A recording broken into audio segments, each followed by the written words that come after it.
رسول اللہ صلی اللہ علیہ وسلم نے ارشاد فرمائے کہ بنی اسرائیل کے اندر 72 فرقے پیدا تھے، میری امت 73 فرقے پیدا تھی سن، فرمایا سارے دوزخ کی جویسن ایک جنت کی جویسی۔ صحابہ نے پوچھا یا رسول اللہ وہ کیڑا فرقہ ہو سی؟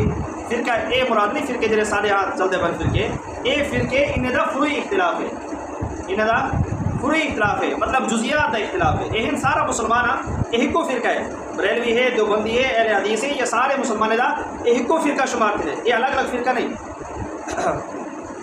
ایمانیات کے اندر سارے برابر ہیں۔ ایمانیات کا کیا مطلب ہے؟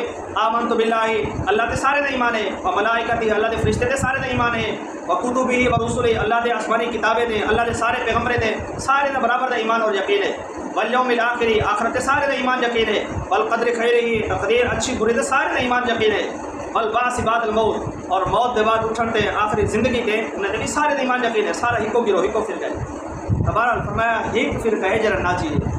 تو صحابہ نے پوچھو کیڑا گروہ ہے، کیڑا فرقہ ہے؟ آپ نے کیا فرمایا ما انا علیہ و اصحابی، جیرا میرا راستہ ہے اور جیرا میرے صحابہ دا راستہ ہے، جیرا انہیں راستے تے چلسی وہ کامیاب ہے۔ ما انا علیہ و اصحابی، تو جی میں حضور دا راستہ حق ہے، حق والا راستہ ہے اور اون راہ تے چلن والا کامیاب ہے، انہیں صحابہ دے راستے کو بھی معیار بنایا گیا۔